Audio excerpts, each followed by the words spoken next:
കൂടുതൽ ആളുകളെ ഉപദേശിക്കുകയൊക്കെ ചെയ്യും. അങ്ങനെ നോക്കുവാരെ നീ ഒരു സെലിബ്രിറ്റിയാണ്, നിന്നെ ആളുകൾ ശ്രദ്ധിക്കുന്നുണ്ട്, ഇതിന്റെ ആവശ്യമില്ല നിനക്ക്, അങ്ങനെ അങ്ങനെ അല്ല പറഞ്ഞിട്ടുണ്ട്. ഈ സംസാരിക്കുന്ന ആ ആ ഇല്ല ഇല്ല അങ്ങനെ അങ്ങനെ എൻ്റെ ഒരു സുഹൃത്തുക്കളും പറയില്ല. എല്ലാവർക്കും സന്തോഷമാണ്. ലൈക്ക് അതൊരു ഒരു നമ്മളിപ്പോൾ നമ്മളോട് സംസാരിക്കുന്നുണ്ട് ഒരാൾക്ക് ബേസിക്കലി ഇതേ വെന്റിങ് ഔട്ട്. എനിക്ക് അറിയാമത്. അവർക്ക് വേറെ ആരോടും പോയി പറയാനില്ല.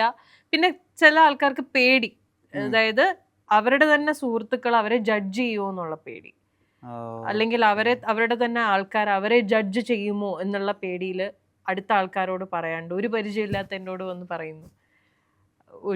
അവർക്കൊരു മനസ്സമാധാനം, അതായത് വെന്റ് ഔട്ട് ചെയ്തു എന്നുള്ളൊരു സമാധാനവും അവർക്ക് കിട്ടി. പിന്നെ എന്നെ കൊണ്ട് പറ്റുന്നത് പോലത്തെ എന്തെങ്കിലുമൊക്കെ കാര്യങ്ങൾ ഞാൻ തിരിച്ചു പറഞ്ഞും കൊടുക്കാറുണ്ട്. ഞാൻ ഇതിൽ എക്സ്പേർട്ടൊന്നും അല്ല, ബട്ട് അതിലവരൊരു ആശ്വാസം കണ്ടെത്തുന്നുണ്ട്. അപ്പം അതൊരു നല്ല കാര്യമല്ലേ, അതൊരു നല്ല കാര്യമായിട്ടാണ് എനിക്ക് തോന്നണേ. അപ്പം എൻ്റെ ഫ്രണ്ട്സും അതിനെ സപ്പോർട്ട് ചെയ്യുക ചെയ്തിട്ട്, അവർക്കൊന്നും അറിയില്ല ശരിക്കും ഞാനിങ്ങനെ ആൾക്കാരോട് സംസാരിക്കുന്നുണ്ടെന്ന്. ഞാനത് ആരോടും ഡിസ്കസ് ചെയ്യാറില്ല. I don't discuss it with people. ഭയങ്കര ഇഷ്ടമായി നിങ്ങളെ. അവിടെ ആദ്യമായിട്ട് ഒരു സെലിബ്രിറ്റി ഇങ്ങനെയൊക്കെ ചെയ്യണ കാര്യം ഞാൻ അല്ല, ഇങ്ങനെ ചെയ്യണ കുറെ ഉണ്ടാവും, ഡെഫിനറ്റ്ലി ഉണ്ടാവും. പിന്നെ ഈ പറയണ പോലെ ഞാൻ ഈ ലൈസൻസ് ഇല്ലാണ്ട് എല്ലാം വിളിച്ചു പോകണായതുകൊണ്ട് ഇപ്പൊ നിങ്ങൾ അറിഞ്ഞു എന്നുള്ള സത്യം ചെയ്യുന്ന ഒത്തിരിയും പേരുണ്ടാവണം. ഇപ്പൊ നമ്മുടെ ഫോർ എക്സാമ്പിൾ ഞാൻ പറയാം, നമ്മുടെ അശ്വതി ചേച്ചി, Aswathy Sreekanth, she's a professional in this. ചേച്ചിയുടെ ഇപ്പൊ ബ്രാൻഡ് തന്നെയുണ്ട് ബിക്കമിങ് പറഞ്ഞിട്ട്. ചേച്ചി അതൊരു വളരെ ഒരു പോസിറ്റീവ് ഇനിഷ്യേറ്റീവ് ആയിട്ട് തുടങ്ങിയിരിക്കുന്ന ഒരു സംരംഭം കൂടിയാണ്. Like wear people can get help. ഇതുപോലെ എന്തെങ്കിലുമൊക്കെ ഡിപ്രഷൻ ആയാലും അല്ലെങ്കിൽ ഇതുപോലെ എന്തെങ്കിലുമൊക്കെ ട്രോമയിലുള്ള ആൾക്കാരാണെങ്കിലും എന്ത് ഹെൽപ്പ് വേണമെങ്കിലും ദർ ഓൾവേസ് ദർ. അപ്പം അതൊക്കെ എനിക്ക് ചേച്ചിയുടെ ഭയങ്കര ഒരു പോസിറ്റീവ്. ഇതുപോലെ ചെയ്യുന്ന കുറേ പേരുണ്ട്. ഫിലിംസ് അതിൻ്റെ നമ്മളൊന്ന് ടേസ്റ്റ് ചെയ്തല്ലോ ആ സാധനം, പിന്നെ അത് കിട്ടുന്നില്ല, അല്ലെങ്കിൽ അത് ഭയങ്കര ഒരു ഓണായിട്ട് പടങ്ങൾ വരുന്നില്ല, എപ്പോഴെങ്കിലും അത് ബോധർ ചെയ്തിട്ടുണ്ട്? എനിക്ക് ഭയങ്കര വിഷമാണ്. ഞാൻ എപ്പോഴും വിചാരിക്കും ഇതെന്താ നമ്മളൊന്നും ആരും ഇങ്ങനെ തന്നെ വിചാരിക്കും, നമ്മളൊന്നും ആരും വിളിക്കാത്ത എന്താന്ന് എപ്പോഴും വിചാരിക്കും. പിന്നെ ഞാൻ മനസ്സിലാക്കിയെടുത്തോളം ഈ ഇൻഡസ്ട്രിയിൽ ശരിക്കും പറഞ്ഞാൽ ടാലന്റിനെക്കാളും ഒക്കെ പ്രയോറിറ്റി ഉള്ള കോണ്ടാക്ട്സ്, സൗഹൃദങ്ങൾ. ഇന്നത്തെ ഒരു സിനിമയുടെ ഒരു മൊത്തത്തിലൊരു സെനാറിയോ നോക്കിയാൽ അങ്ങനെയാണ്. കൂടുതലും സൗഹൃദ വലയങ്ങളിൽ ഉണ്ടാകുന്ന സിനിമകളാണെന്ന് കൂടുതലും. എപ്പോഴും ശ്രദ്ധിച്ചാൽ അറിയാം. പ്രത്യേകിച്ച് ഇപ്പൊ വരുന്ന നല്ല നല്ല ഹിറ്റ് സിനിമകളൊക്കെ എടുത്ത് നോക്കിക്കഴിഞ്ഞാൽ പ്രിറ്റി മച്ച് സെയിം ടീം ആയിരിക്കും, അല്ലെങ്കിൽ നമുക്ക് തന്നെ അറിയായിരിക്കും ഇവര് സുഹൃത്തുക്കളാണ്, വളരെ ഒന്നിച്ച് ഹാങ് ഔട്ട് ചെയ്യുന്ന, അല്ലെങ്കിൽ അവരുടെ ഒരു കംഫർട്ട്. അത് നമ്മൾ തെറ്റ് പറയുന്നില്ല, അവരുടെ ഒരു കംഫർട്ട് സോൺ ആയിരിക്കാം, അല്ലെങ്കിൽ ആ സിനിമയുടെ കഥ ആദ്യം തൊട്ടേ ഇവരോട് പറഞ്ഞ അങ്ങനെയൊക്കെ ആയിരിക്കാം, അതായിരിക്കാം. അപ്പം ഞാൻ ബേസിക്കലി അങ്ങനെയുള്ള ഒരു സൗഹൃദ വലയത്തിലെയും ഒരംഗമല്ല. എനിക്ക് സിനിമയിൽ സുഹൃത്തുക്കളുണ്ട്, ഇല്ല എന്നല്ല, വളരെ നല്ല സുഹൃത്തുക്കൾ കുറേ പേരുണ്ട്. അതൊക്കെ ബഡായി ബംഗ്ലാവ് വഴി കിട്ടിയ കുറേ നല്ല സുഹൃത്തുക്കളൊക്കെ ഉണ്ട്.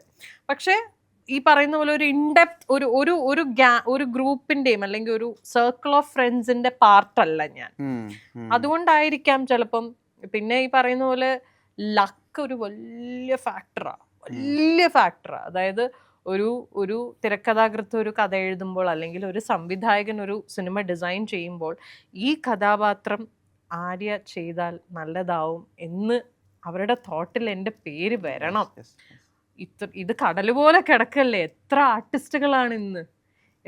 ആർട്ടിസ്റ്റുകളാണിന്ന് മലയാളം സിനിമയിൽ. അപ്പം അതിൽ നമ്മുടെ പേര് ഒരാളുടെ മനസ്സിൽ കത്തുക എന്ന് പറയുന്നത് ലക്കാണ്, ഭാഗ്യമാണ്. ഭാഗ്യമില്ല, അത്രേ ഉള്ളൂ.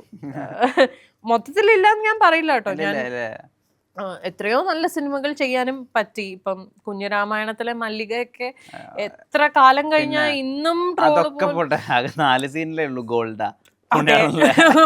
പുണ്യാളനിലെ ഗോൾഡാ. അതെ, അതൊക്കെ ചെയ്ത ക്യാരക്ടേഴ്സ് ഒക്കെ ഈ പറഞ്ഞ പോലെ ശരിക്കും ഗോൾഡ് ഇപ്പൊ എത്രയോ പേരുണ്ടെന്നറിയാം. അതെ, അത് വളരെ ശരിയാ. ഗോൾഡൻ അത് ചെയ്യുമ്പോ തന്നെ എനിക്ക് അറിയായിരുന്നു. അത് ഇതുപോലത്തെ എത്ര റിപ്പോർട്ടേഴ്സിനെ, അതായത് ഗോൾഡ് ആക്ച്വലി അവരത്ര മോശത്തിലല്ല, അവർക്ക് ആ അവസ്ഥയിൽ അത് കറക്റ്റ് കിട്ടാൻ വേണ്ടി ചെയ്യണതാ. എക്സാക്ട്ലി. അപ്പൊ അതാ പറഞ്ഞത്. അപ്പൊ ചെയ്ത ക്യാരക്ടേഴ്സ് ഒക്കെ ഈ പറഞ്ഞ പോലെ എനിക്ക് വളരെ ഇഷ്ടമുള്ള ക്യാരക്ടർ, പ്രിയപ്പെട്ട ക്യാരക്ടേഴ്സാണ്. ഒന്നും ഞാൻ മനസ്സില്ലാ മനസ്സോടെ ചെയ്ത ഒന്നുമില്ല. എല്ലാ ക്യാരക്ടേഴ്സും പിന്നെ എല്ലാം എവിടെയെങ്കിലുമൊക്കെ ഒരു നോട്ടിസബിൾ ക്യാരക്ടേഴ്സ് ആണ്. എന്തൊക്കെ പറഞ്ഞാലും എല്ലാ ക്യാരക്ടറും അതെ. ഇപ്പൊ തോപ്പിൽ ജോപ്പ് എന്ന് പറഞ്ഞ സിനിമയില് ഒരേ ഒരു സീൻ ഞാൻ ചെയ്ത ആ സീനിൽ വേറെ ആർക്ക് വേണോ അഭിനയിക്കാനും സത്യം പറയാലോ. പക്ഷെ എന്തോ ഭാഗ്യത്തിന് അതില് കാസ്റ്റ് ചെയ്ത് തന്നെയാ. അത് മമ്മൂക്കയുടെ ഓപ്പോസിറ്റ് ആ ഒരു സീൻ, അതൊരു കോമഡി സീൻ ആയതുകൊണ്ട് അത് വൈറലുമായി. ആ സീൻ എത്രയോ ആൾക്കാർ കണ്ടിരിക്കുന്നു ആ ഒരു ക്ലിപ്പ് മാത്രമായിട്ട്. സോ അതൊക്കെ അതും ഭാഗ്യമാണ്. അതൊരു ഭാഗ്യമായിട്ടാണ് ഞാൻ കാണുന്നത്. ഇപ്പം ലാസ്റ്റ് ഞാനിപ്പോ ചെയ്തത് ഐഡന്റിറ്റി എന്ന് പറഞ്ഞ പടമാണ്. ടൊവിനോ പിന്നെ തൃഷ, അവർ രണ്ടുപേരുമാണ് ലീഡ് ക്യാരക്ടേഴ്സിൽ വരുന്നത്. അതില് ഈ പറയുന്ന പോലെ അതിൽ ആദ്യം അഖിലേട്ടൻ എന്നെ വിളിക്കുമ്പോൾ ആദ്യമേ പറഞ്ഞിട്ടുണ്ടായിരുന്നു, നീ ഇത്രയും കാലം ചെയ്ത പോലത്തെ ഒരു ക്യാരക്ടറേ അല്ല കേട്ടോ ആര്യ. ബഡായി ബംഗ്ലാവിലെ ആര്യനെ അല്ല എനിക്ക് വേണ്ടത്. അതുമായിട്ട് ഒരു ബന്ധമില്ല. ഭയങ്കര ഡിഫറെൻ്റ് ആയിട്ട് സീരിയസ് ആൻഡ് ഇമോഷണൽ ആയിട്ടുള്ള ഒരു ക്യാരക്ടറാണ് ഇതിൽ ചെയ്തിരിക്കുന്നത്. ആൻഡ് എനിക്ക് കിട്ടിയ ഒരു വലിയ ഒരു അപ്രിസിയേഷൻ എന്ന് പറഞ്ഞാൽ, ഈ പടം ഞാൻ ചെയ്ത് കഴിഞ്ഞിട്ട് എന്നെ അഖിലേട്ടൻ പേഴ്സണലി വിളിച്ചിട്ട് പറഞ്ഞു, ചിലപ്പോൾ ഈ ഒരു സിനിമ ഇറങ്ങി കഴിഞ്ഞിട്ട് നിന്റെ ഒരു അതിലൊരു സീനുണ്ട്, കുറച്ച് ഇമോഷണൽ സീനാണ്. ആ ഒരു സീൻ കണ്ടു കഴിഞ്ഞിട്ട് Arya, people will realise that Arya ബഡായിക്ക് കോമഡി മാത്രമല്ല, നിനക്കെല്ലാം എന്ത് ക്യാരക്ടറും നിനക്ക് വഴങ്ങും, എല്ലാ ക്യാരക്ടറും നിന്റെ കയ്യിൽ സേഫ് ആണ് എന്നുള്ളത് മേ ബി ആൾക്കാർ റിയലൈസ് ചെയ്യണം. ബിക്കോസ് ഞാൻ ഒട്ടും പ്രതീക്ഷിച്ചില്ല ആര്യയുടെ അടുത്ത് നിന്ന് ഇങ്ങനെ ഒരു പെർഫോമൻസ്. ഞാൻ പ്രതീക്ഷിച്ചില്ല. I was very happy. So ഞാനിത് ഇപ്പോഴും ഓർത്ത് വെക്കാനുള്ള റീസൺ അതാണ്. ബിക്കോസ് വളരെ ചുരുക്കം ആൾക്കാരല്ലേ നമ്മൾ ചെയ്ത ഒരു പെർഫോമൻസ് അങ്ങനെ അപ്രിഷിയേറ്റ് പേഴ്സണലി വിളിച്ച് അപ്രിഷിയേറ്റ് ചെയ്യുക എന്ന് പറയുന്നത് ഇറ്റ്സ് എ ഹ്യൂജ് തിങ്. അതൊരു ഡയറക്ടറിൻ്റെ സൈഡിൽ നിന്ന് വരുമ്പോൾ അത് എന്നെപ്പോലെ ഒരു ആർട്ടിസ്റ്റിന് അത് ഭയങ്കര ഒരു വലിയ കാര്യമാണ്. അപ്പോൾ അതൊക്കെ എനിക്ക് ഭയങ്കര സ്പെഷ്യലാണ്. ഫുഡിയാണോ?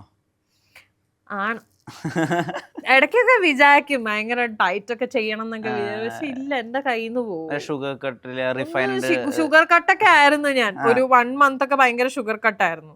അത് കഴിഞ്ഞ് ഇപ്പൊ ഞാൻ വീണ്ടും നല്ല സൂപ്പറായിട്ട് മധുരം കഴിക്കാൻ തുടങ്ങി.